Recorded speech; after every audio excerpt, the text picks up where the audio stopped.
Hello, my friend. Good evening. Or perhaps good morning, depending on where you've drifted into this quiet corner of history. Maybe you're lying down, your head resting on a pillow, the room dim, the hum of life outside soft and distant. Maybe you've had a long day, with its little triumphs and its quiet disappointments, and now you want only to be carried, gently, into a story where time itself slows down. You and I, we are not in a hurry here. We are here to wander, like night travelers along a path lit by moonlight, where the air is still, and each step is measured, hushed, deliberate. Let me ask you a small question. Have you ever wondered, while biting into something ordinary, perhaps a bag of potato chips late at night, or a burger that comes wrapped in paper, smelling of salt and grease, whether someone as untouchable as a queen might have once felt the same craving? Whether someone whose life was charted by duty and pageantry might have reached for the same small, guilty pleasures that comfort ordinary people?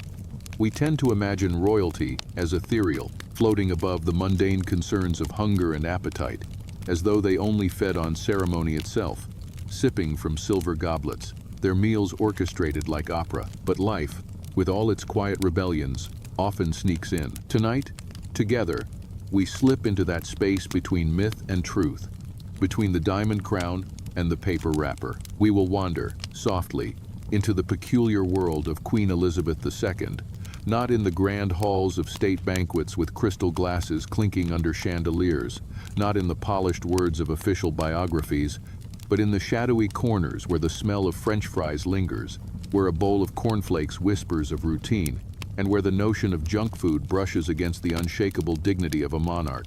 You might find it strange, even amusing, that we should explore the junk food of a queen who reigned through most of the 20th century and into the 21st, a figure of constancy in an age of upheaval.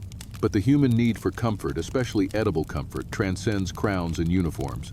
And so, imagine with me, Elizabeth, the young princess during wartime, standing in a Britain under rationing, where sweets were precious as treasure.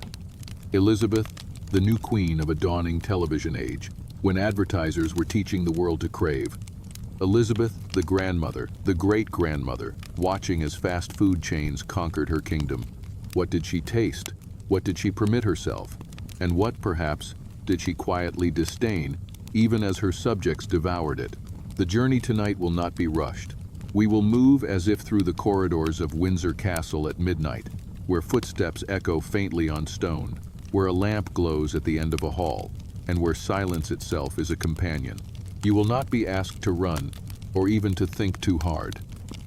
You are invited only to drift, to listen, to imagine until the weight of your own eyelids is heavier than the crown of history we place upon our story.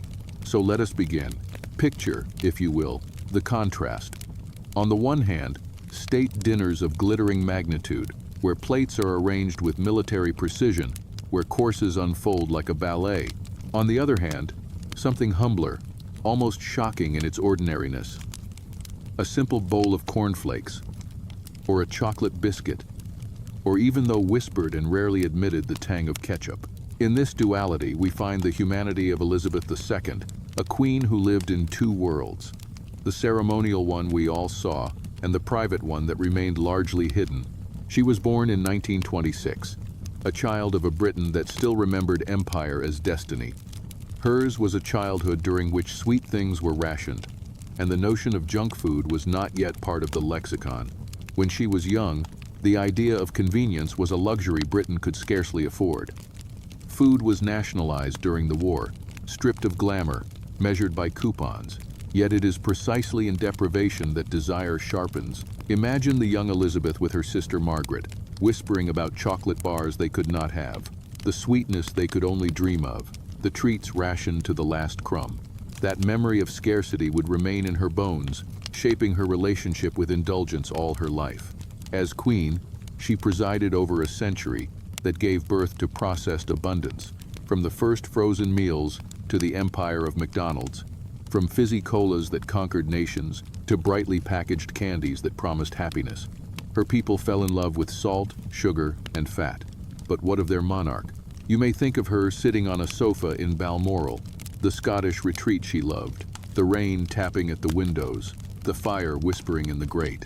Perhaps After the formalities of the day, she might have taken something simple, almost rebellious in its comfort. A jam sandwich, or a digestive biscuit dunked in tea.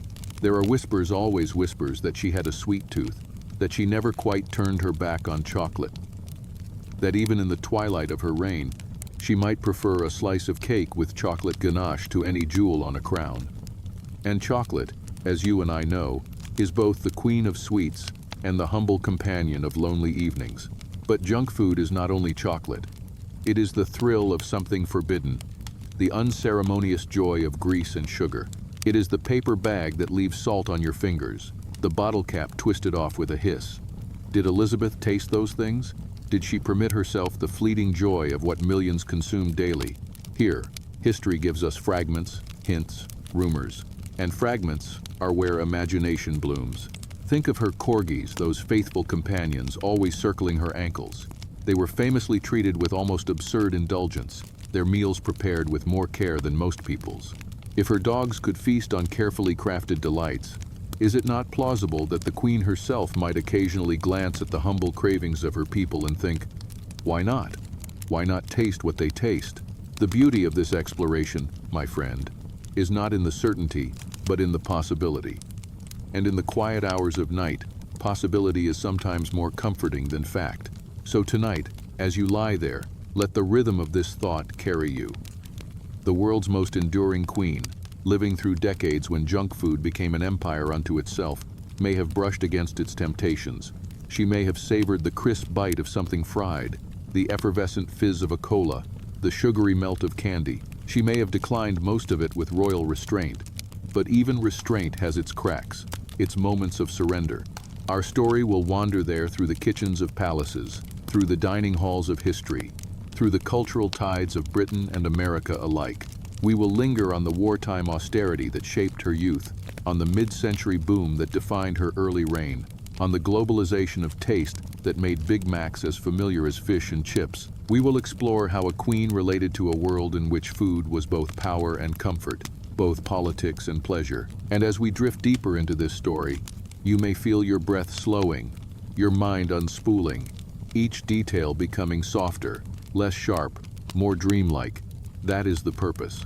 You need not grasp every date or every fact. You need only float with me, like a leaf carried along a river of history, gliding towards sleep. So settle in, my friend. Ahead of us lies a feast, not of banquets or coronations, but of small, curious, secret flavors. Ahead of us lies the junk food of Elizabeth II, and the broader story it tells of humanity itself.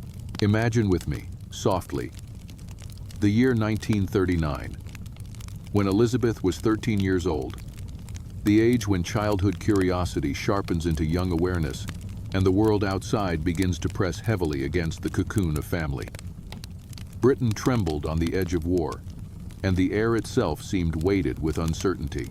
Radios hummed with anxious voices, newspapers rattled with headlines of dread, and even in the gilded halls where Elizabeth walked, the atmosphere was tense with what was coming. Food, something so simple, so essential, so often taken for granted, suddenly became a matter of survival. The cupboards of Britain emptied as rationing slipped into daily life, and the sweetness of sugar, the richness of butter, the indulgence of chocolate all became rare treasures locked away by coupons. And for a princess, future queen, it was no different. She might have had the security of palace walls, the privilege of never going hungry in the way ordinary children did, but the psychology of rationing seeps into every household. No child forgets the feeling of longing for what cannot be had. And Elizabeth's young palate, her tastes and her discipline were shaped in this crucible of denial. Picture her in Windsor Castle, sent there with her sister Margaret to be safe from bombings, the sound of aircraft engines growling in the night sky, the blackout curtains drawn tight against any glimmer of light. Within those walls, the sisters were often described as cheerful, dutiful, carrying on with lessons, performances, little plays staged to entertain the staff. But always there was the shadow of scarcity, and scarcity imprints itself with a peculiar weight. Imagine their breakfast trays, porridge thin and gray, cornflakes without sugar, bread cut in careful slices, butter scraped so thin you could see the bread beneath it. To an American child of the same era, Accustomed to the emerging glory of Hershey bars or Coca-Cola, the contrast is striking. Elizabeth's childhood was not one of indulgence but of austerity, and that austerity planted in her a lifelong moderation. It is important to feel the atmosphere, not just the fact. The ration books themselves were small, paper-bound testaments to a country at war, each page lined with stamps and coupons. The gateway to flour, to sugar, to meat. Families kept them tucked carefully away, guarding them as if they were as valuable as currency. And though Elizabeth was a princess, she did not live outside this system. Her family, by deliberate choice, participated in rationing as a symbol of solidarity. To imagine Elizabeth's relationship with food without imagining these little books would be to miss the heartbeat of her generation. Junk food, as we call it now, was simply not possible. Every bite was accounted for, every indulgence postponed, every sweet rationed to the last ounce. And yet, deprivation has a way of making pleasure more vivid. For Elizabeth, a small bar of chocolate could carry the weight of a banquet. A spoonful of jam could feel like a festival. Children learn quickly that the forbidden or the scarce tastes richer, more intoxicating. This psychology never leaves them. Perhaps this is why, even as queen, Elizabeth's indulgences were modest. A chocolate biscuit, a slice of chocolate cake, a bowl of cereal, not lavish, not wasteful, but small echoes of those wartime pleasures when the rare sweetness of sugar was a reminder that life could still be gentle, still be kind. As war dragged on, junk food in its modern sense began to rise elsewhere, across the Atlantic. America, untouched by rationing in the same way, became a playground of processed abundance. Canned goods, frozen meals, candy bars, soda fountains all surged in popularity while Britain clung to turnips and powdered eggs. Elizabeth grew up in a land where luxury was pared down, where indulgence was a whispered dream, while her future subjects, and indeed her allies, were building an empire of convenience food that would one day invade Britain as surely as any army. Imagine her watching, later, as these foods crept across the Atlantic, as British children who once rationed sugar began lining up for hamburgers wrapped in wax paper, their lips stained with ketchup, their hands sticky with cola. She had known hunger for sweetness, and now she watched as sweetness was mass-produced, cheapened, and yet adored. But let us stay for a while in her youth. The war years left their imprint in strange ways. Children in Britain learned to treasure toffee tins, to stretch a bit of chocolate across several days, to savor even the smell of sweets more than the taste. Elizabeth, in her role as a young princess, would broadcast her first radio address in 1940, reassuring children evacuated to the countryside. Her words were calm, measured, and yet behind them lay the experience of a child herself, yearning for the same simple comforts. To imagine her is to imagine someone who grew up with both abundance and restriction. Abundance of security, restriction of desire. That paradox would shape her attitude toward food forever. Junk food is, at its heart, about desire without restraint. It is about the pleasure of salt, sugar, and fat, unconstrained by ration books. And so, when we ask what Elizabeth's junk food was like, we must first understand that her life began in a place where restraint was all she knew. To her, the small things, biscuits, chocolates, cereals, were indulgences. They were her version of what, to others, might seem ordinary. After the war, when rationing lingered well into the 1950 seconds, Elizabeth was already a young woman, soon to be queen. The world was celebrating peace, but Britain was still lining up for meat, still counting coupons, still stretching butter thin. Junk food, in the American sense, was not yet a British reality, and yet the seeds were planted. American soldiers had brought with them their rations, chewing gum, candy bars, tins of meat. For British children, these were like magic, treasures dropped from another world. And though Elizabeth was not running the streets with children chasing GIs for gum, she too must have noticed. She too must have seen how these small tokens of sweetness carried a glamour of another kind, the glamour of America, of modernity, of the world rushing forward, while Britain clung to the old. Here is the paradox that shaped Elizabeth's entire reign. She lived between two worlds, the old world of rationing, restraint, and tradition, and the new world of abundance, speed, and convenience. Junk food was not just food, it was a symbol of that new world, brash, indulgent, sometimes tasteless, but undeniably powerful.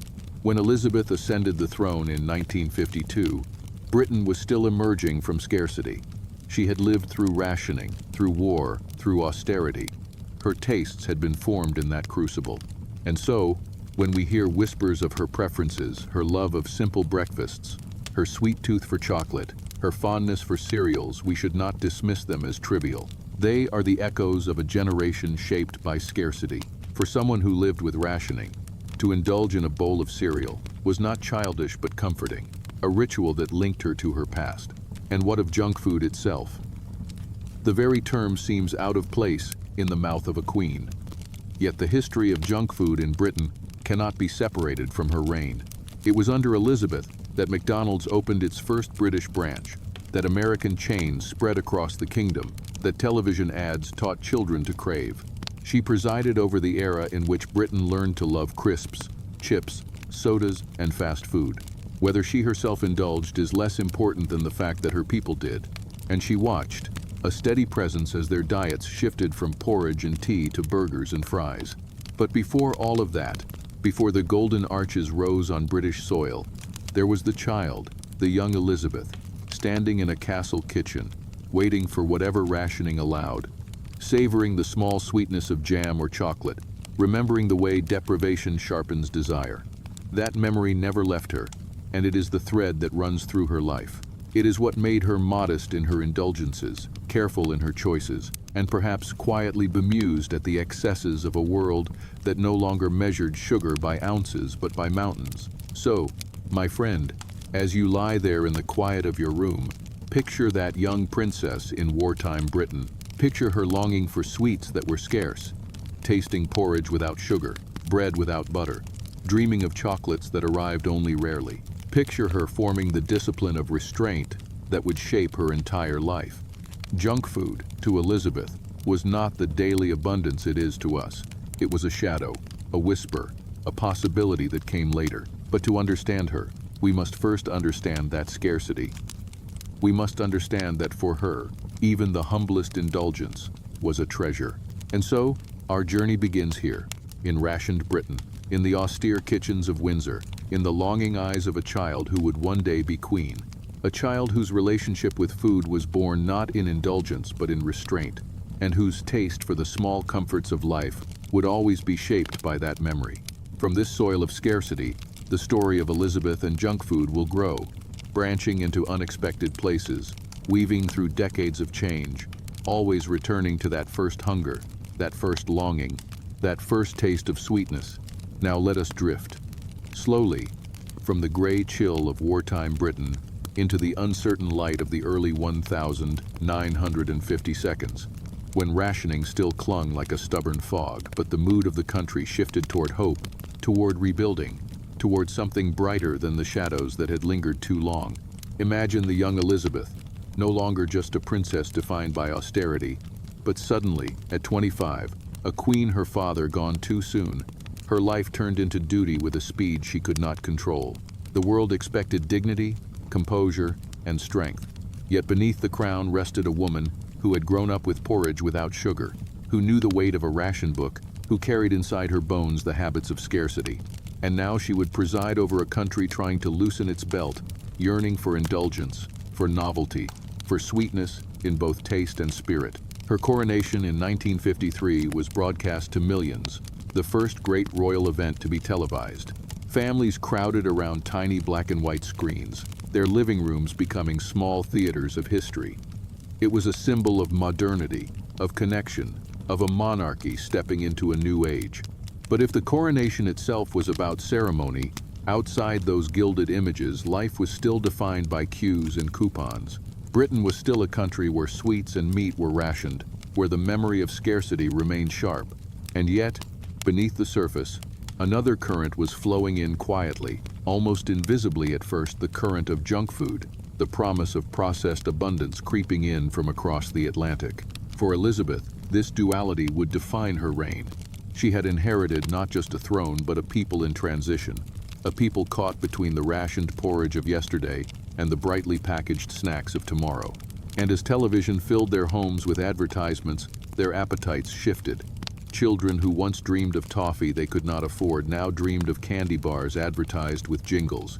Families who once saved every scrap of meat now tasted hamburgers, served quickly, wrapped in paper that smelled of grease and possibility.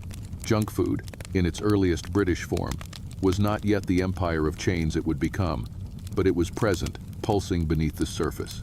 And imagine Elizabeth in that moment, a queen surrounded by ritual, bound by centuries of tradition, yet living in a world where convenience was suddenly glamorous. Perhaps in her private hours, away from cameras and state duties, she encountered these changes through her staff, through her own family, through the quiet spread of modern tastes. She was never a woman of extravagance, and her palate was shaped by wartime restraint. But even queens are not immune to the pull of the times. Even she must have noticed how the smell of fried chips wafted through city streets, how children clutched bags of crisps with delight, how Coca-Cola bottles clinked in the hands of young men returning from work. The symbolism is worth pausing on. The coronation banquet was lavish, steeped in centuries of culinary tradition, soups, roasts, puddings served on fine china, each dish a testament to continuity. Yet outside, the ordinary people celebrated with whatever they could afford. Sandwiches, simple cakes, the novelty of sweets shared among neighbors. To them, the joy of the day was not only in the crown but in the taste of food that felt like freedom. Food that felt like life had moved forward at last. And in those moments, junk food, humble, greasy, sweet, quick, was part of the national mood. A break from austerity, a taste of indulgence in a country tired of restraint. Elizabeth, though she may never have admitted it openly, must have felt the pulse of this shift. For her, indulgence was measured differently, in biscuits with her afternoon tea, in chocolate cake served at Balmoral, in cereals she favored for breakfast. These were her quiet luxuries, modest compared to the banquet staged in her honor, but telling of her personality. Where her people were discovering the bright lights of American-style fast food, Elizabeth kept to the comforts she had always known, small, reliable, soothing. And yet, the two worlds were not as far apart as they seemed. A chocolate biscuit for a queen and a Kit Kat bar for a schoolchild are not opposites but cousins, born of the same human craving for sweetness, for comfort, for something to break the monotony of the day. The 1,950 seconds in Britain were not glamorous. They were years of rebuilding, of damp houses, of bomb sites slowly transformed into new estates. And yet, they were also the years when consumer culture began to hum beneath the surface. Television carried images of shining kitchens, refrigerators stocked with convenience foods, children smiling with candy bars in their hands. For Elizabeth, who embodied continuity, there must have been something fascinating about watching her people embrace this new world. She herself would remain disciplined, but she was not blind. She could not ignore that Britain was changing, that food was becoming more than sustenance. It was becoming identity, aspiration, even rebellion. Consider this. Her coronation coincided almost exactly with the moment when American brands began to seep into Britain. Coca-Cola, once exotic, became more common. Candy bars multiplied. Crisps, what Americans call chips, became not just snacks but a national obsession. The Queen presided over this shift like a steady star, unmoved but present. And though we may never know exactly what she thought of these foods, her reign itself became the backdrop against which junk food took root in British soil. It is tempting to imagine her, in the quiet hours at Balmoral or Windsor, sampling these novelties with curiosity. Perhaps a sip of Coca-Cola, offered by a guest, its fizz surprising against her tongue. Perhaps a crisp taken absent-mindedly from a passing tray, the salt sharp against her wartime memories of scarcity. These are only imaginings, but imaginings rooted in the simple truth that no human, not even a queen, can live untouched by the culture around her. Junk food was not her world, but it was the world of her people, and she lived among them, even if apart. And so, in the early years of her reign, the contrast sharpened. On the one hand, state dinners of extraordinary formality, meals scripted like plays. On the other hand, the rise of the fish and chip shop, the spread of crisps in every corner store, the laughter of children clutching candy bars. To be queen in such a time was to embody restraint in an age of indulgence. Yet perhaps that was her quiet gift. To show that even in a world rushing toward abundance, there was dignity in modesty, comfort in the simple, steadiness in resisting excess. But beneath that steadiness, she was human, and humanity always seeks small pleasures. Her love of chocolate biscuits, of cereals, of afternoon tea with cake, these were her equivalents of junk food, her quiet rebellions against the endless ceremony of her life. They were not the flamboyant junk foods of fast food chains, but they carried the same spirit, the spirit of indulgence, of comfort, of treating oneself. As the 1,950 seconds unfolded, Britain slowly shook off rationing. The people rushed toward novelty, and food was at the center of it.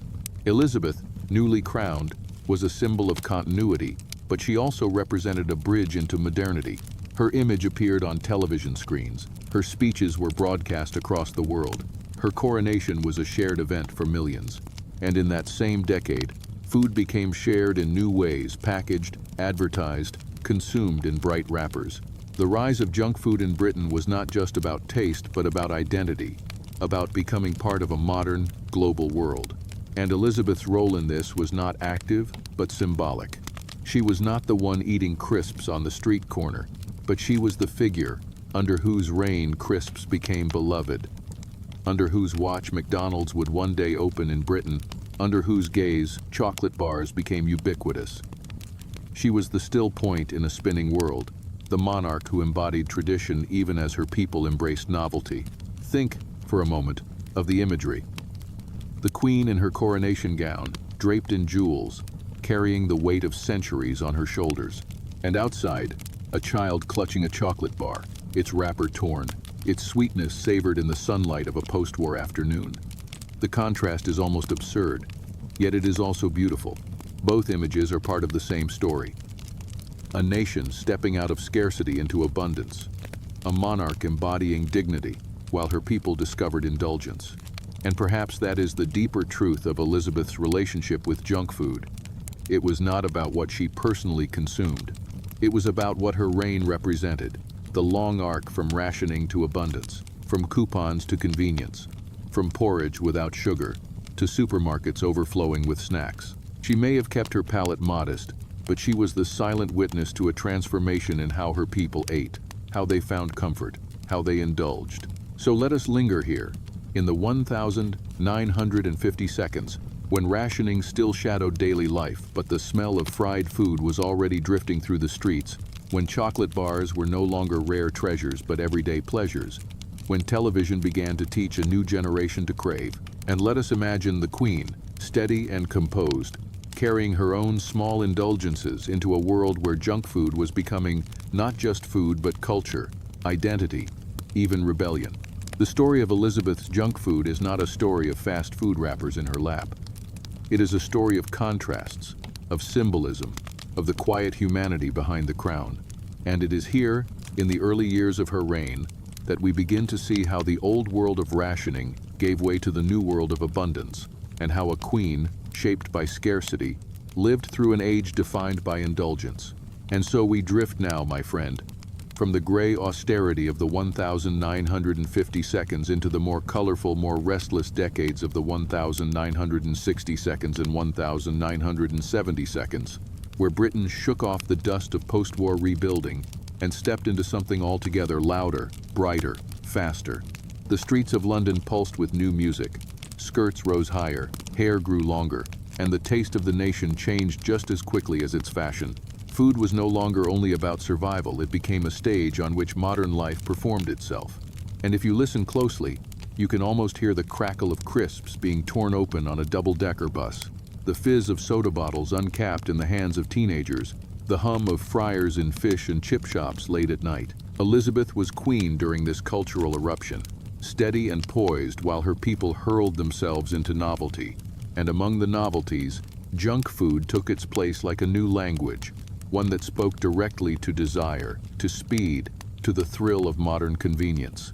No longer rationed, no longer scarce, food was suddenly everywhere, brightly packaged, aggressively advertised, unapologetically indulgent. It was the era when the corner shop became a treasure chest of candies, when supermarkets bloomed with rows of frozen meals, when American chains began their slow but certain invasion of British streets. Imagine the Queen, watching from her palace windows or from the screens of televisions that carried her face into millions of homes, as Britain fell in love with things she herself had never been raised to crave. She had grown up measuring butter with care, tasting sugar as a luxury, savoring a simple biscuit as a treat. Now she presided over a nation where teenagers grabbed burgers wrapped in paper as casually as they might light a cigarette, where children clutched bright red cans of Coca-Cola as though they were tokens of belonging to the modern world. For Elizabeth, food remained simple, ritualized, almost austere. Breakfast, often cereal, sometimes toast, always tea. Lunches that were light, dinners that were proper. Her days marked not by indulgence but by steady rhythms. Yet in the quiet of her habits, there was something profoundly symbolic. In a world rushing toward excess, her restraint stood as a kind of anchor, a reminder of discipline shaped by wartime childhood. Still, even restraint cannot erase curiosity, and whispers followed her: her fondness for chocolate cake, her love of digestive biscuits, her occasional delight in unexpected sweets. These, in their modesty, were her junk food, her small rebellions, her way of allowing the human within the monarch to breathe. The 1,960 seconds were also the age of American cultural dominance. The Beatles may have been Britain's gift to the world, but America returned the favor with Coca-Cola, with fast food, with a consumer culture that swept across oceans. McDonald's was still a foreign name to many Britons in the early 60s, but by the 70s its golden arches had begun to gleam in European cities, promising burgers, fries, and milkshakes in minutes. It was the opposite of the long, deliberate banquets over which Elizabeth presided. It was noisy, brash, unapologetically common, and yet it spread, unstoppable, because it answered a craving that no crown could dictate. The craving for speed, for flavor, for the illusion of plenty. And how must it have seemed to a queen, raised on porridge and rationing, to watch this flood of abundance? Perhaps bemusing, perhaps troubling, perhaps simply a curiosity she never voiced. She would never be photographed biting into a hamburger, never holding a paper cup of soda, never dipping fries into ketchup. That was not her role, nor her world. But the world around her was changing, and she was not untouched by it. In her own kitchens, her staff would have been aware of these trends. Her children would have grown up seeing the advertisements. Her grandchildren would have tasted what their schoolmates adored. The Queen was not immune to the passage of time, even if she herself kept her palate rooted in tradition. What makes this era fascinating is the tension between spectacle and simplicity. Outside Buckingham Palace, the streets of London filled with neon lights, with fast food restaurants promising meals in minutes, with shops selling crisps in dozens of flavors. Inside, Elizabeth sat down to her carefully prepared meals, often the same dishes repeated over decades, meals that reflected continuity rather than change. Yet somewhere between the palace gates and the high streets, the two worlds touched. Her quiet fondness for chocolate biscuits echoed the loud crunch of crisps eaten on buses. Her bowl of cereal at breakfast mirrored the children tearing into boxes of Frosties with cartoon mascots. Her chocolate cake, enjoyed at tea, was a cousin to the packaged snack cakes sold in corner shops. The Queen and her people lived in different worlds, but food, especially junk food, was a bridge, subtle, almost invisible, connecting them. The 1,970 seconds deepened this divide.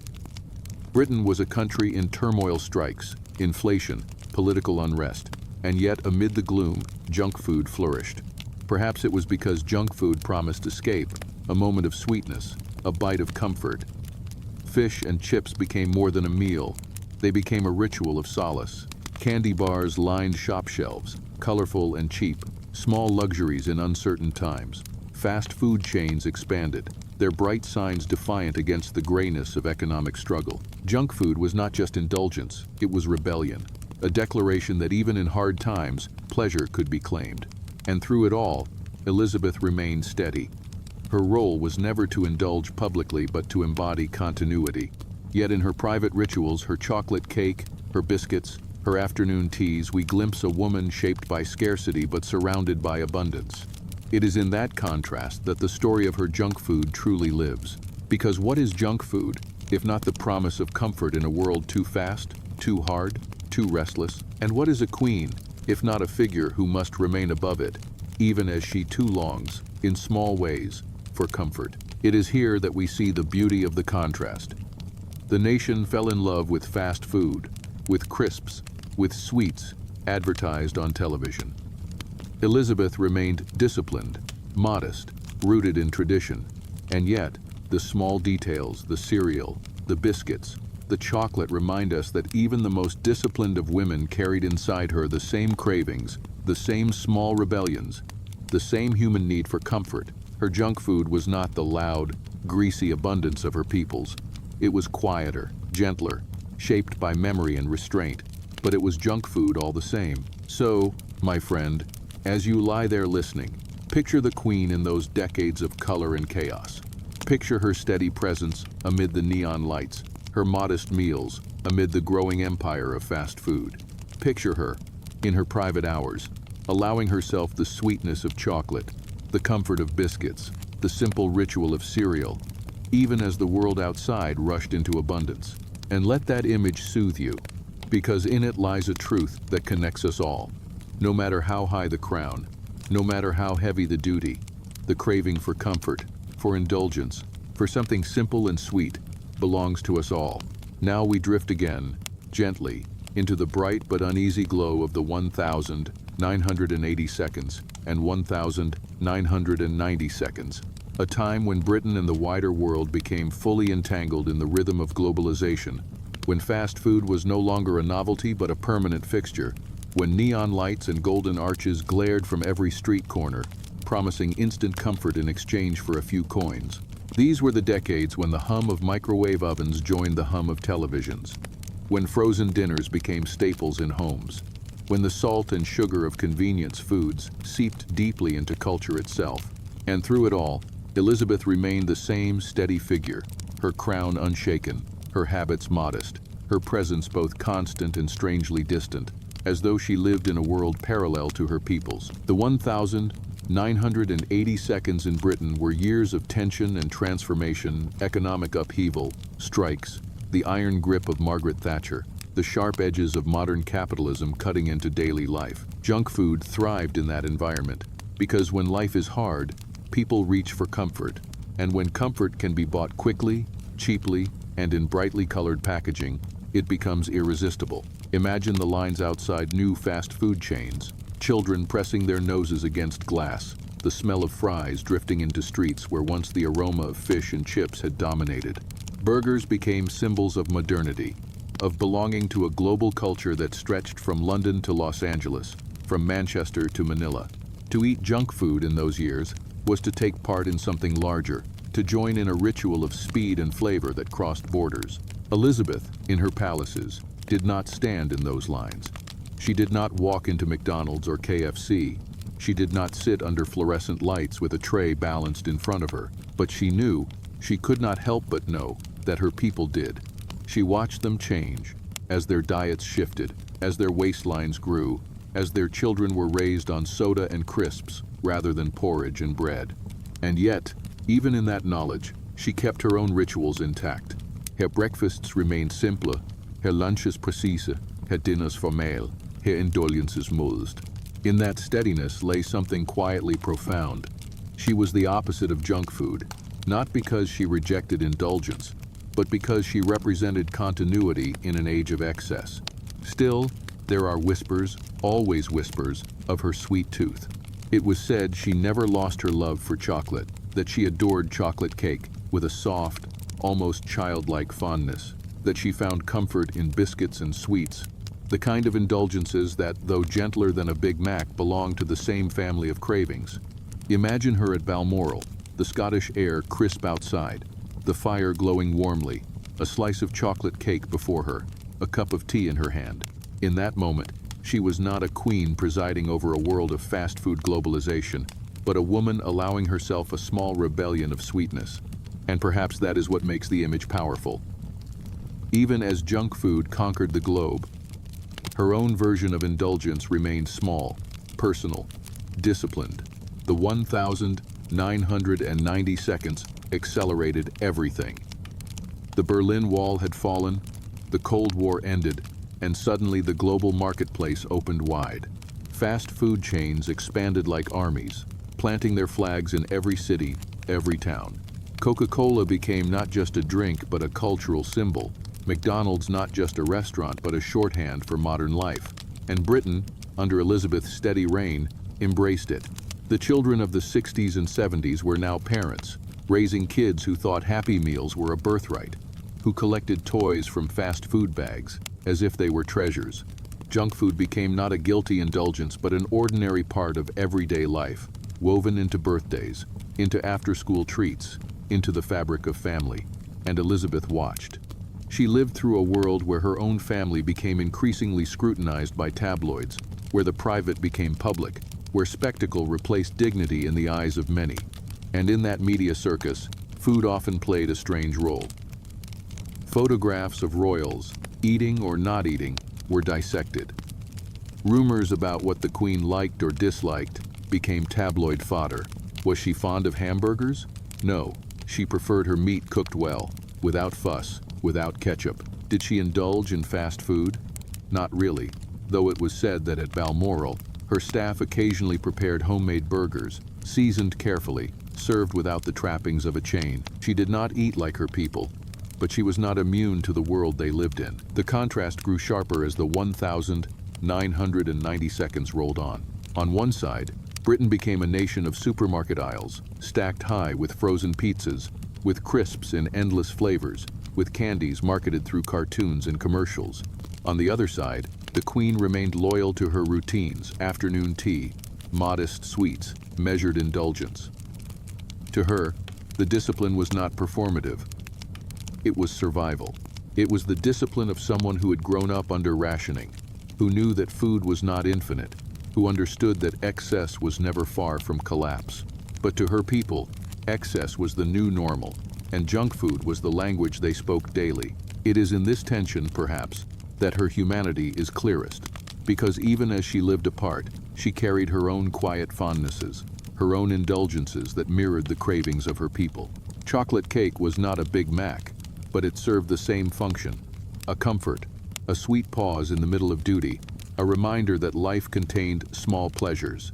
And in that echo, her people could see themselves, even if she would never sit in a fast food booth among them. The 1,980 seconds and 1,990 seconds were decades of spectacle, of speed, of consumption, without pause. Elizabeth remained the opposite: slow, steady, deliberate. But that is what gave her power. She was the reminder that amid the rush of globalization, amid the salt and sugar of modern life, there was still value in continuity, in discipline, in choosing comfort without losing restraint. And perhaps that is why she endured, why she remained beloved, even as the world changed around her. She was not of junk food, but she understood it in her own quiet way. So imagine her, my friend, in those decades. Imagine her watching her people embrace fast food with a zeal she would never share, and yet allowing herself her own small indulgences, her chocolate, her biscuits, her cakes. Imagine her as both contrast and companion, as both distant and familiar. Because in the end, the story of Elizabeth and junk food is not about hamburgers or fries. It is about humanity, about the ways we all seek comfort, the ways we all indulge, the ways even a queen cannot live without sweetness. And now, my friend, we slip forward again, as though time itself is a slow river carrying us past decades, and we arrive in the years when the new millennium stretched open its restless arms. The 2000s and 2010 seconds, decades of paradox, decades where the glow of fast food neon was rivaled by the glare of documentaries warning of obesity, where the indulgence of deep-fried comfort lived alongside the rise of health campaigns, where celebrity chefs and global food culture collided with the enduring craving for sugar and salt. And as always, Elizabeth was there, still steady, still disciplined, her own relationship with food unchanged, even as the world around her seemed consumed by both abundance and anxiety about abundance. In these years, junk food was no longer new. It was no longer a surprise or a novelty, it was. The air children breathed, the language teenagers spoke, the routine of families rushing between jobs and schools. Fast food was everywhere, its brands more recognizable than flags, its jingles more familiar than anthems. In Britain, chains that once seemed foreign were now woven into the fabric of daily life. A drive through London revealed golden arches, fried chicken buckets, pizza boxes stacked against windows, and inside cars, the glow of soda cups pressed against hands. This was no longer the invasion of a novelty, it was the empire of convenience fully realized. And yet, parallel to this empire rose another voice, the voice of health. Campaigns urged citizens to eat 5 fruits and vegetables a day, to resist the lure of sugar, to see soda not as joy but as poison. Documentaries unwrapped the realities of processed food, showing audiences the darker side of their indulgence. Celebrity chefs became prophets of health, urging the nation to cook fresh, to reject the artificial. But here lay the paradox. The louder the warnings, the deeper the cravings seemed to grow. Britain's waistlines expanded. Obesity became a national worry. And yet the queues outside fast food restaurants never disappeared. Elizabeth's own diet stood apart from all of this noise. She had been raised in scarcity, had lived through rationing, and her habits were steady as stone. Breakfast with cereal, sometimes a slice of toast, sometimes scrambled eggs when the day allowed. Afternoon tea with her beloved biscuits and cakes. Dinners planned carefully by her chefs, rooted in tradition rather than fashion.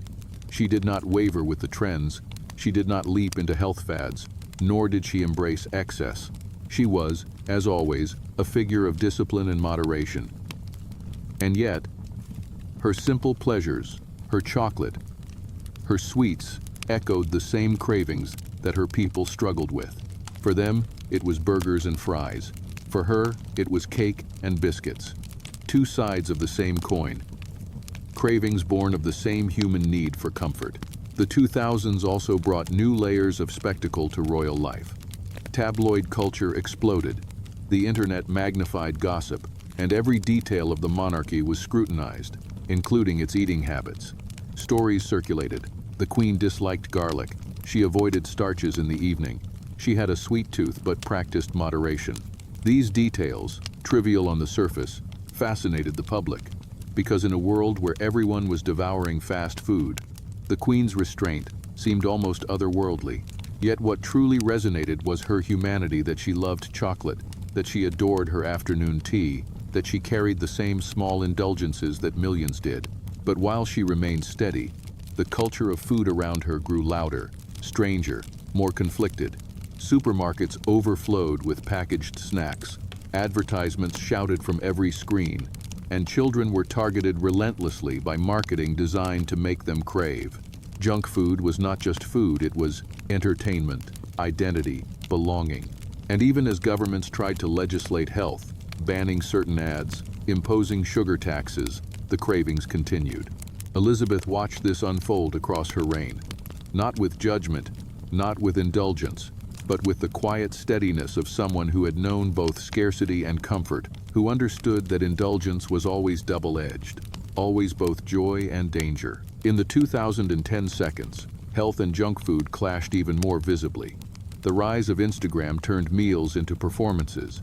Fast food chains rebranded themselves as lifestyle choices, and wellness influencers urged audiences to eat clean while sipping secretly on sodas. It was an age of contradiction. Kale salads photographed for likes, while fried chicken was ordered in private. Gym memberships paid for while pizza boxes stacked at doors. Food was no longer simply sustenance, it was theater, it was anxiety, it was politics. And still, Elizabeth remained unchanged. In her 90s, she was said to continue her routines: cereal, tea, chocolate, biscuits. While the world whirled around her in panic and indulgence, she kept to her own rhythm, calm as a heartbeat. And perhaps this was her greatest contrast to junk food culture. Steadiness. Junk food is about speed, about the instant, about the pleasure that cannot wait. Elizabeth was about the slow, the measured, the ritualized. And yet, in her chocolate, in her cakes, she showed that she too was human, that she too indulged, that she too craved. That tension is what makes her story compelling. Because in truth, the queen's junk food was not in paper wrappers or greasy bags, but in the small sweetness she allowed herself daily, the comfort that mirrored her people's cravings in a quieter, gentler form. The world around her was panicking about obesity, debating sugar taxes, worrying about children raised on soda and crisps. And yet she remained calm, a reminder that indulgence did not have to mean chaos, that craving did not have to mean collapse, that one could love chocolate and biscuits without being consumed by them.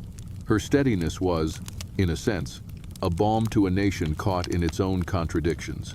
And so, as we float through these decades in our story, imagine her. In the 2000s, the tabloids swirling, the public obsessed with celebrity diets, the rise of Jamie Oliver urging schools to abandon junk food, the endless debates about health and excess. And in the midst of it all, Elizabeth, quietly having her tea with biscuits, allowing herself a slice of chocolate cake, smiling gently at the absurdity of it all. She was not a crusader, not an indulgent glutton, but something simpler, something steadier, a reminder of continuity, of discipline, of humanity. And as you lie there listening, perhaps with the hum of your own cravings whispering in your ear, let that image settle over you. A queen, steady and calm, living through an age of excess and anxiety, yet holding fast to her own rituals, her own modest indulgences. Her junk food was not ours, but it was close enough to remind us that she was human, that she too sought comfort, that even beneath the weight of crowns, the need for sweetness remains the same. And now, my friend, we drift into the twilight years, into the final stretch of a life that had already carried nearly a century, into the 2020 seconds, when the world itself seemed to collapse into silence, when cities emptied, when streets that once throbbed with life fell still, when food, always food, became both a comfort and a lifeline. The pandemic years were unlike anything the modern world had known.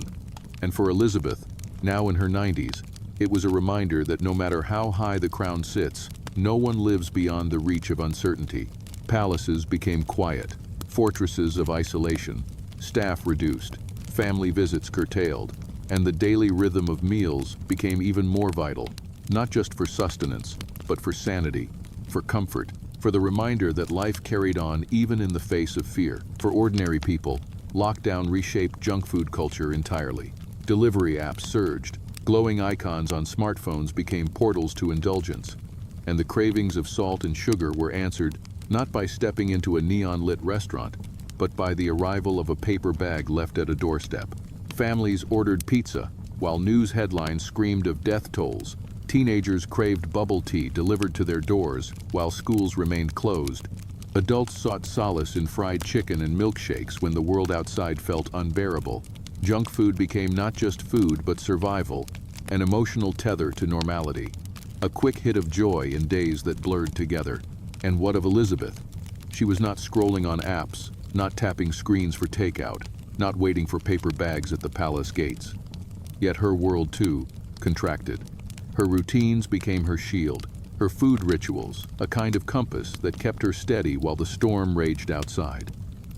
Breakfast as always, modest and precise. Tea as always, biscuits and cake as always. The simplicity of her diet, so often remarked upon, became in these years a quiet lesson. That discipline, that ritual, can be as comforting as indulgence. Where her people clung to fast food deliveries, she clung to the steadiness of her own long-established habits. And in a strange way, both responses were the same. They were ways of saying to oneself, I am still here, life is still mine. Sweetness still exists in a world gone dark. In those months of isolation, the Queen appeared rarely, her public life reduced to carefully staged broadcasts. Yet even those glimpses carried symbolic weight. When she spoke from Windsor Castle in her green dress, addressing her people with calm words, "We will meet again," her presence was a comfort like food itself, steady, nourishing, reassuring. Behind that broadcast, one imagines her private world, trays of simple meals carried by masked staff, tea poured in quiet rooms, chocolate biscuits on fine china, eaten slowly as the world outside spiraled. It was in those small comforts that her humanity revealed itself most clearly. The pandemic years forced the world to face itself, to reckon with excess, with scarcity, with the fragility of daily life. Supermarkets ran out of flour, out of pasta, out of basics, and people hoarded junk food because it was familiar, because it was easy, because it promised a fleeting illusion of safety. Chips and soda became comfort objects, the taste of fried salt and sugar, a reminder that something remained unchanged. And as the world slipped into that rhythm, Elizabeth's life mirrored it in its own quiet way. She too was confined. She too leaned on the comfort of the familiar. She too understood that food was not only nutrition but memory, stability, ritual. As the decade moved on, the Queen grew frailer, yet her steadiness in diet and habit remained. Even in her final years, it was said she retained her fondness for chocolate, for sweets, for the small indulgences that had accompanied her across nearly a century. There is something profoundly human in that image. A woman who had seen war, who had seen the rise and fall of empires, who had watched her people shift from ration books to fast food apps, still savoring a square of chocolate, still pausing for a biscuit with tea. It is in that image that her connection to junk food becomes clearest, not because she lived on it, but because she understood, in her own quiet way, the craving behind it, the need for comfort, the sweetness that makes the hard edges of life softer. In the 2020 seconds, Britain's food culture reached its strangest paradox yet. On one hand, health obsessions grew louder, plant-based diets rose, apps counted calories, influencers photographed their avocado toast. On the other hand, delivery services boomed, fast food chains expanded, and children were raised with nuggets and fries as part of their daily lives. The world was torn between indulgence and discipline, between craving and restraint. Elizabeth, at the end of her reign, embodied a third path, quiet moderation. She was neither indulgent nor ascetic, neither swept away by excess nor enslaved by diet culture. She lived as she had always lived, with small comforts, modest pleasures, steady rituals, and in that, she became a symbol of endurance in a world of contradiction. Her death in 2022 closed not only a chapter of monarchy, but a chapter of cultural memory. Her reign had stretched from rationing to Uber Eats, from wartime porridge to TikTok food trends, from scarcity to excess. She had presided silently over the transformation of food itself, from necessity to indulgence to identity. And in her own quiet indulgences, her chocolate cake, her biscuits, her cereal, we find the echo of her people's cravings, their own love of junk food, their own search for sweetness in a world that often gave them bitterness.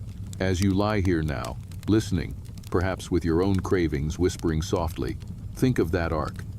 A queen who began her life in scarcity and ended it in an age of abundance, who carried her modest rituals through a century of change, who indulged in her own quiet junk food even as her people devoured theirs loudly. Think of her as a mirror, reflecting both restraint and craving, both discipline and indulgence, both the crown and the common hunger for comfort. And let that image carry you, gently, toward rest. Because the story of Elizabeth and junk food is not really about hamburgers or fries, not really about chocolate biscuits or cakes. It is about humanity itself, about the way we all seek sweetness, the way we all reach for comfort, the way even the most powerful among us needs something small, something simple, to remind us that life is bearable. In her chocolate, in her biscuits, in her tea, Elizabeth found what millions found in their burgers and fries: the reassurance that in a restless world, comfort can still be tasted. And now, my friend, we move into the quiet aftermath, the long shadow that follows the end of a reign that spanned more than 70 years. When Elizabeth herself was no longer present yet, her presence was felt everywhere, woven into the fabric of memory, into the collective imagination of millions. When she died in September of 2022, there was a strange silence across Britain, as though time itself had paused, as though the air itself was listening. People wept, people gathered, people stood in lines for hours just to pass by her coffin, to be part of something they could not quite name. And as they remembered her, they did not only remember the crowns, the speeches, the ceremonies, they remembered the small things, the details, the glimpses of humanity that made her feel less distant. And among those small things, curiously, food played its part. Those whispers of chocolate cake, of biscuits with tea, of simple breakfasts that grounded a queen in the same rituals her people lived by. It is often this way with memory. After death, the grand gestures recede into the background, and what lingers are the humble details, the scraps of daily life that suddenly feel precious. People spoke of her corgis, of her scarves, of her love for Balmoral's countryside.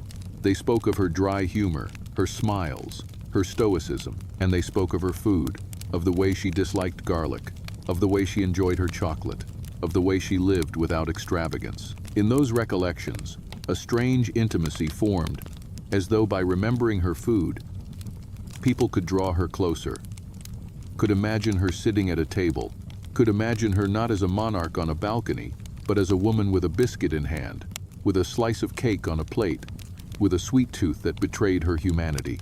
Junk food, in its loudest form, belongs to the people it is eaten on buses, in cars, in bedrooms, on sidewalks.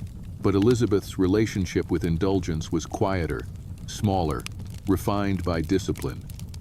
And yet, after her death, the echoes of her modest pleasures took on symbolic weight. They became part of the story told about her, that she was not a glutton, not indulgent, but that she allowed herself sweetness, that she, like everyone else, had her small cravings, that she too knew the comfort of sugar melting on the tongue, the joy of a sweet pause in a difficult day. It is strange, isn't it, how a slice of chocolate cake can become a symbol, how it can become shorthand for an entire philosophy of life. But that is the nature of memory. It clings to the small things, the edible things, because they are easier to hold than abstractions. In the months after her passing, journalists and writers filled pages with reflections on her reign. Some focused on politics, on history, on the sheer length of her service, but others lingered on the intimate details, her breakfasts, her teas, her desserts. And readers devoured those stories, not because they were hungry for gossip, but because they were hungry for humanity. To know what a queen ate is to know that she was human, that she lived as others lived, that she too had rituals and cravings and comforts. It is to break down the distance between monarch and subject, between myth and reality. And in a way, it is to soften the grief, to make her absence more bearable by imagining her presence in ordinary things. There is a tenderness in this. When people spoke of her chocolate cake, they were not just speaking of dessert. They were speaking of the way indulgence had shaped her life, from childhood rationing to her final years. They were speaking of the way she embodied restraint but never denied herself small joys. They were speaking of the human need for sweetness, for comfort, for the reassurance that even in duty, life allows pleasure. In their mourning, they turned to food as metaphor, as memory, as bridge, and in doing so, they transformed her relationship with junk food, with indulgence, into a myth of its own. This is the strange power of death. It simplifies. Elizabeth lived a complex life, filled with contradictions and controversies. Yet after she was gone, the story became clearer, softer, more digestible. She became the steady grandmother of the nation, the symbol of continuity, the woman who loved her dogs, her countryside, her simple meals. The memory of her junk food, her biscuits, her cake became part of that myth, part of the way people made sense of her. It was no longer trivial. It was symbolic. It was proof that she was human, that she was one of them, that she craved what they craved, that she indulged as they indulged. And so, in the retelling, junk food became not only the story of her people but also the story of their queen. Her death reframed it, gave it weight. The idea of her loving chocolate cake was repeated so often it became almost legendary, as though the cake itself had become a relic, a symbol of her humanity.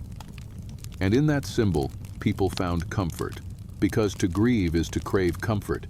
And what greater comfort than the thought that even the queen once soothed herself with sweetness? This is how memory works, my friend. It does not cling to banquets, to ceremonies, to gilded rituals. It clings to biscuits and cake, to simple routines, to the small sweetness of daily life.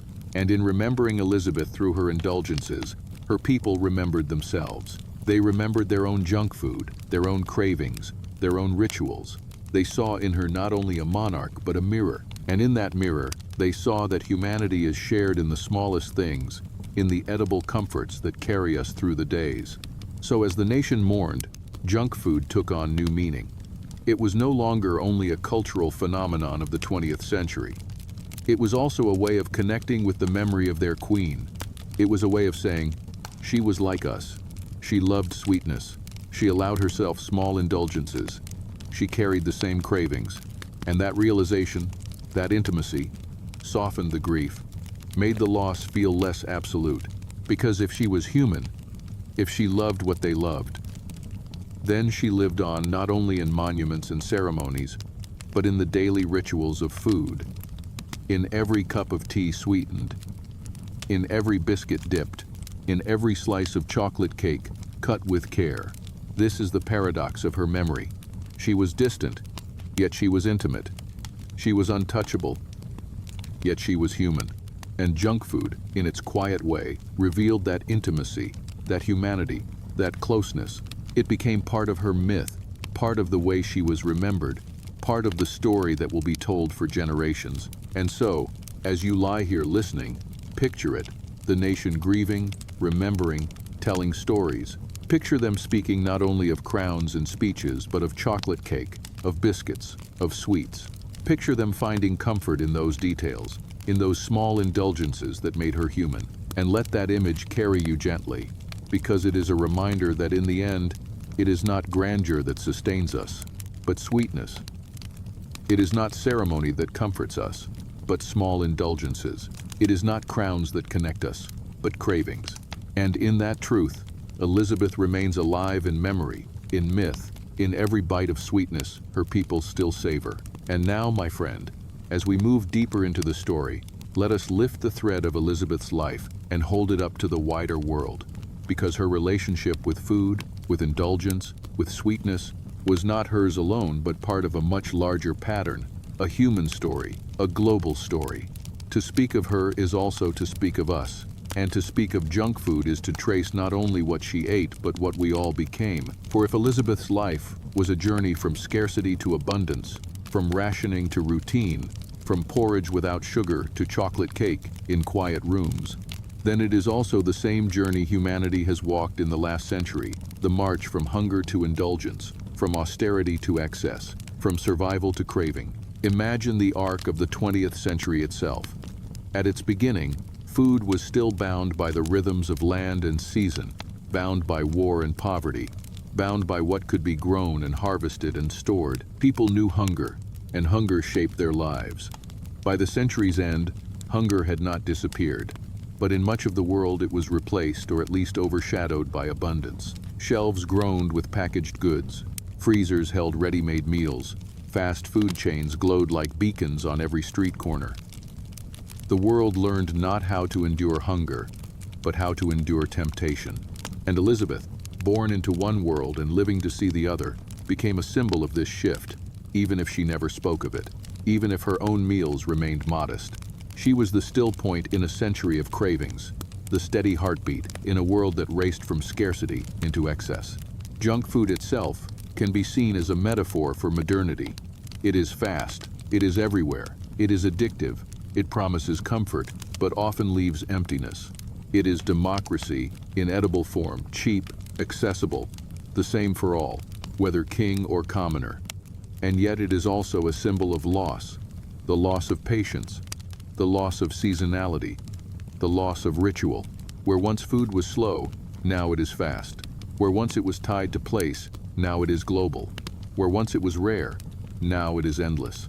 And Elizabeth's life, stretching across nearly a century, traced that entire journey.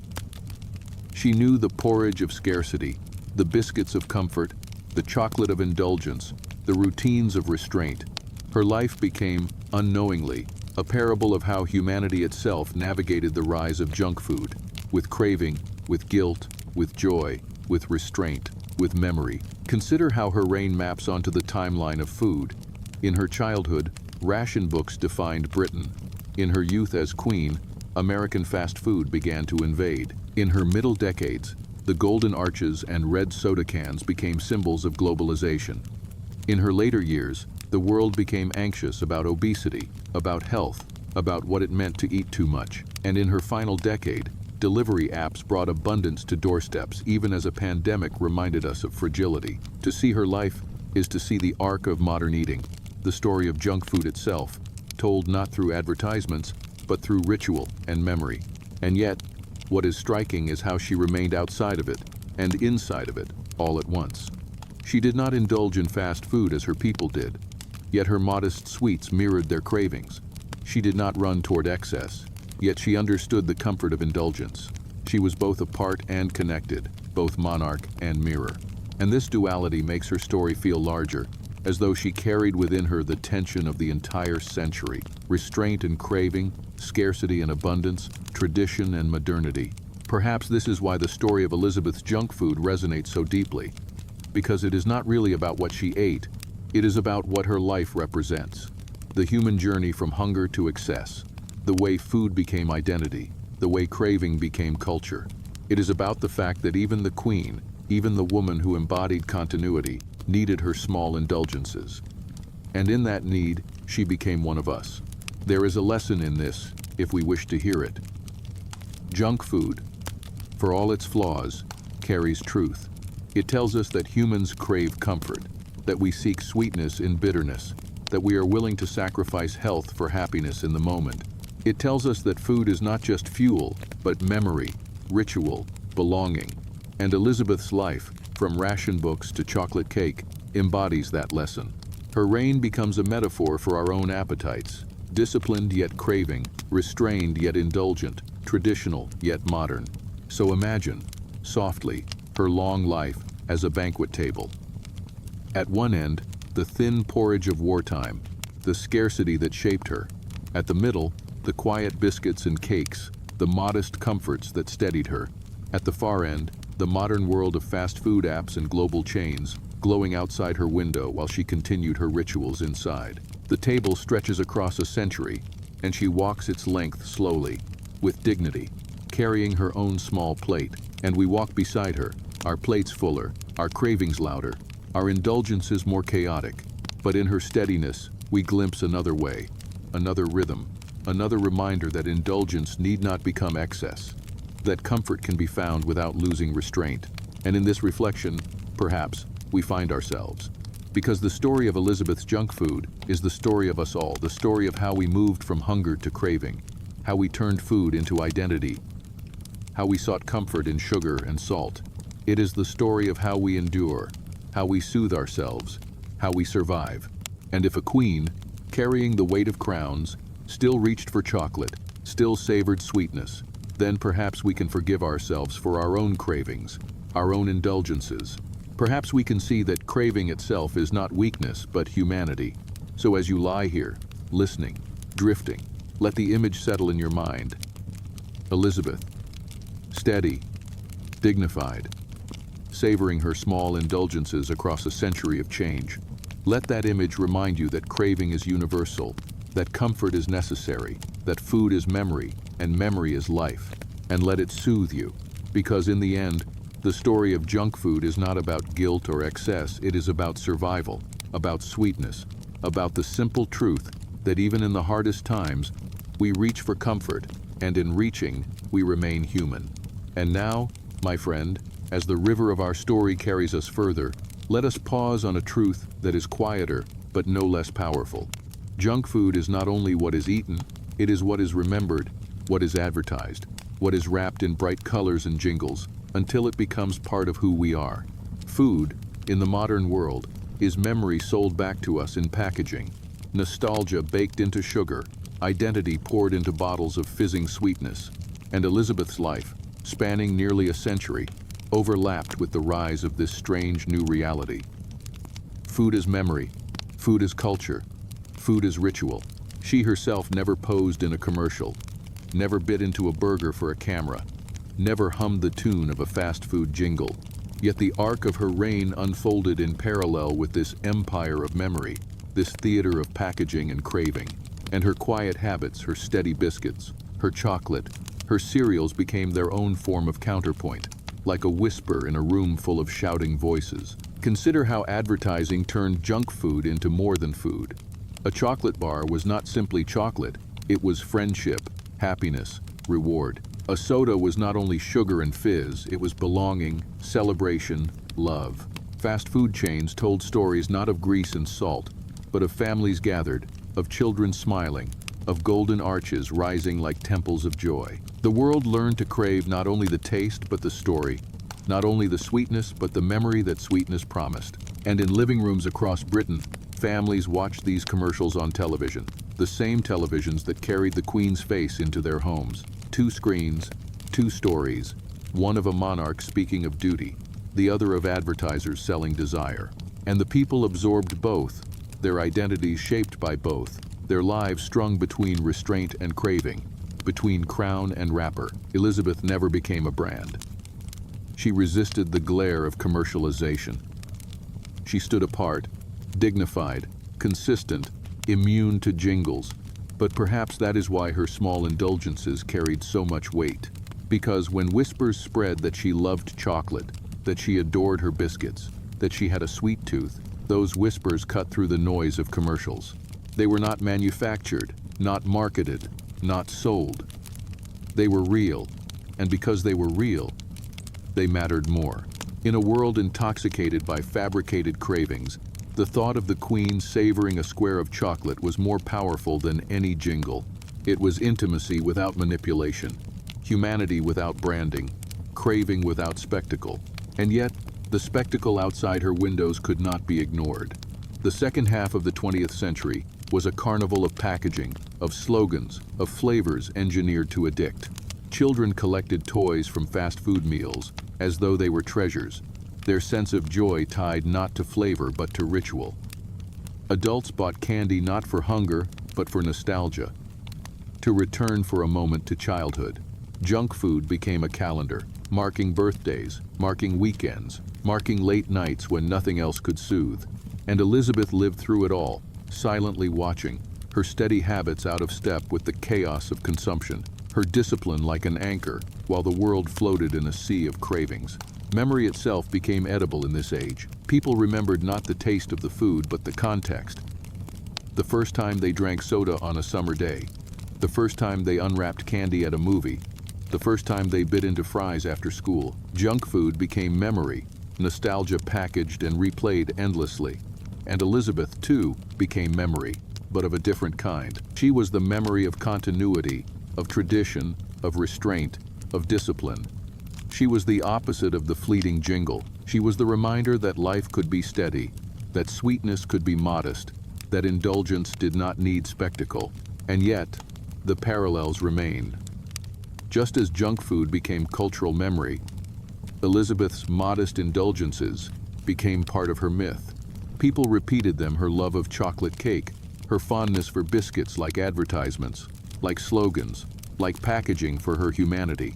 And in repeating them, they transformed them into cultural memory, no different from a commercial that plays until it feels like part of life. Her chocolate cake became her brand, though she never intended it. Her biscuits became her jingle, though she never sang it. Her rituals became her packaging, though she never marketed them. And in this, her humanity and junk food culture merged, not because she ate as her people ate, but because both her indulgences and theirs became memory, became story, became myth. There is something almost tender in the way these myths form, because memory, like food, is about comfort. We cling to what we can taste, what we can imagine, what we can hold in the mouth of our minds. When people remember Elizabeth through her chocolate cake, they are not remembering cake, they are remembering comfort, steadiness, humanity. They are remembering that even someone wrapped in crowns needed sweetness. And in remembering that, they soothe themselves, as though their own cravings are less shameful, less excessive, because she too craved. This is the strange paradox of junk food memory. We know it is unhealthy, we know it is excessive, we know it is manufactured, but we cling to it because it comforts, because it ties us to childhood, to belonging, to sweetness. And Elizabeth, unknowingly, became part of that comfort. Not because she ate fast food, not because she indulged in brands, but because her small rituals mirrored our own cravings. She became the queen of restraint in an age of indulgence, but also the queen of craving in an age of guilt. And in her, people found comfort, not the comfort of a meal delivered in minutes, but the comfort of knowing that sweetness in small doses, was universal, timeless, shared. So as we drift through this reflection, imagine the world of commercials, of jingles, of brightly colored wrappers, blaring their promises of happiness. Imagine the children growing up under their glow, their cravings shaped by the noise. And imagine, far away in her quiet rooms, Elizabeth with her cup of tea, her slice of cake, her chocolate biscuit. No slogans, no wrappers, no jingles, just sweetness, quiet and steady. Two worlds running side by side, the noisy theater of junk food culture and the silent ritual of a queen. And somehow, both became memory, both became myth, both became the way people remember the age. And as you rest here, perhaps with your own memories of food whispering in your mind, let that image soothe you. Because in the end, the story of Elizabeth and junk food is not really about food at all. It is about memory. It is about the way we cling to sweetness to soften the bitterness of life, the way we remember small indulgences when the grand gestures fade, the way craving becomes culture, the way ritual becomes myth. And in that truth, Elizabeth lives on, not only in crowns and ceremonies, but in every memory of sweetness, in every story of comfort, in every craving that makes us human. And now, my friend, as we drift into the final stretch of this long wandering, we find ourselves not in palaces or in kitchens, not in advertisements or in ration queues, but in the strange territory where contrasts dissolve, where indulgence and restraint, craving and discipline, queen and subject, all blur into one quiet truth. Because if we trace the entire arc of Elizabeth's life through the lens of food, what we see is not a list of dishes or preferences, but a parable about endurance itself, about how humanity navigates its hungers, about how even the most disciplined among us carries within a pulse of craving. And if junk food is the story of the 20th century, its rise, its glow, its seductions, then Elizabeth is its shadow, its counterpoint, its whisper of steadiness against a world intoxicated by wrappers and jingles. Imagine her reign as a great banquet, not of silver platters and roasts, but of metaphors laid out across decades. At the far end, childhood scarcity, porridge without sweetness, ration books guarded like treasure. At the center, the modest rituals of biscuits with tea, chocolate cakes on quiet afternoons, cereals spooned in silence before days of duty.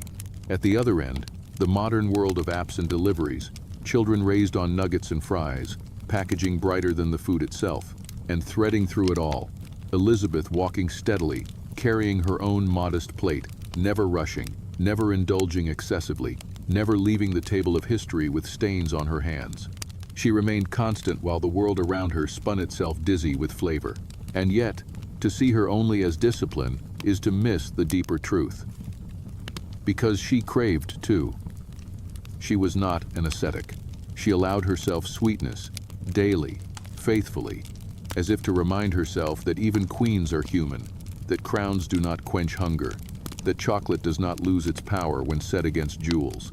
Her junk food was gentler than ours, quieter, smaller in scale, but it was there, and it was real. And in its reality, she became closer to us than any speech or ceremony could make her.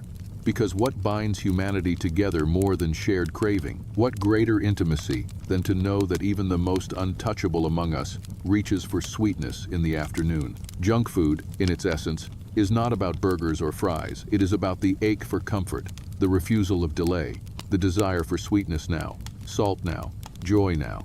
And Elizabeth's life, in its essence, was about the opposite: patience, endurance, discipline, waiting. Yet she too bent to the same ache, just in quieter ways. And in that paradox, in that gentle contradiction, lies the story of her humanity.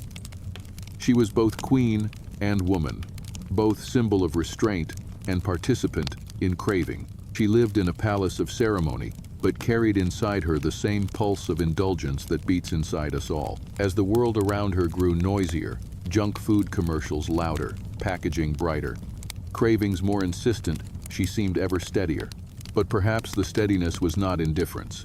Perhaps it was her way of reminding her people that sweetness need not consume you, that comfort need not become excess, that to love chocolate does not mean drowning in it, to savor biscuits does not mean losing oneself. She lived the balance that her people often struggled to find. And in that balance, Her junk food became not trivial but instructive, not indulgence but philosophy. And perhaps this is why her story touches us now. Because we live in an age of contradiction, where health obsessions collide with midnight cravings, where avocado toast sits uneasily beside pizza boxes, where diets are preached even as fries are devoured. We live in an age where junk food is not only eaten but performed on screens, photographed, packaged as identity. And against that chaos, Elizabeth's quiet habits seem almost radical. To eat simply, to indulge modestly, to keep rituals steady, it feels like rebellion against a culture of excess. Her junk food was not a weakness but a rhythm, not chaos but comfort. And in remembering that, we glimpse not only her humanity but also a possible path for ourselves. Imagine, softly, the Queen at Balmoral, 90 years old, the Scottish air cold outside, the fire crackling, a slice of chocolate cake on a plate beside her. Outside, the world is ordering fries on apps, photographing desserts for likes, debating sugar taxes and health risks. Inside, she takes one bite, slowly, deliberately, without guilt, without spectacle. That moment, quiet and human, contains the entire paradox of modern life. Because in that moment, we see that craving can be gentle, indulgence can be balanced, sweetness can be savored without chaos. She lived what we all struggle to live: the balance between craving and control, indulgence and discipline, hunger and patience. And so, her story, seen through the lens of junk food, becomes not trivial but timeless.